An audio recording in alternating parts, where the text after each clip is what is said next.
নমস্কার সকল ইউটিউব চ্যানেলের বন্ধুবান্ধবদেরকে যারা আমার ইউটিউব চ্যানেল দেখেন এবং আমাকে সাপোর্ট করেন, সবাইকে লাল গোলাপের শুভেচ্ছা। আজ আমি আপনাদেরকে লাঞ্চা শাকের গুণাগুণ নিয়ে কিছু কথা বলতে চলেছি, শুনুন তাহলে। বাড়ির আশেপাশে ছোট ছোট পুকুর, খাল, বিলে, পরিত্যক্ত খানা অথবা ডাবায় সম্পূর্ণ অযত্নে প্রাকৃতিকভাবে জন্ম নেয় এই হেলাঞ্চা শাক।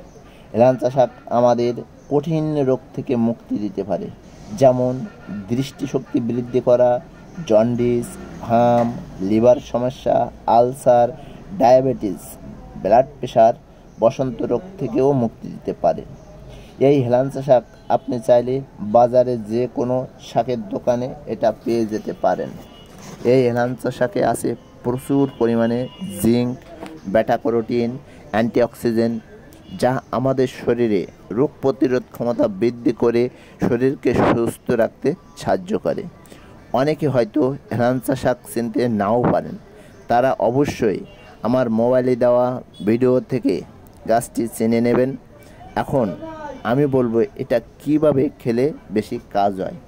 এটা আপনি ভাত রান্নার সময় পরিমাণ মতো নিয়ে সিদ্ধ করে নিতে পারেন। ওটাকে ভর্তা হিসেবে খেলে ভালো হয়, অথবা ওটাকে ছোট ছোট মাছ দিয়ে মরিচ ছাড়া রান্না করে খেলে অনেক ভালো হয়। ছোট বাচ্চারা যারা ভাত দিয়ে খেতে চায় না, তাদের জন্য পরিষ্কার একটি পাত্রে কিছু পাতা সংগ্রহ করে সেটা রস করে চামচ দিয়ে খাওয়াই দিতে পারেন। আজ এই পর্যন্ত।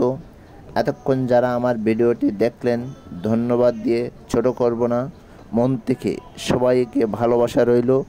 যদি আমার ভিডিওটি ভালো লেগে থাকে তাহলে লাইক, কমেন্ট, শেয়ার করবেন। ঈশ্বর সবাইকে সঠিক পথ দেখান, সবাইকে সুস্থ শরীর দান করুক, সেই কামনা করি। ভালো থাকুন।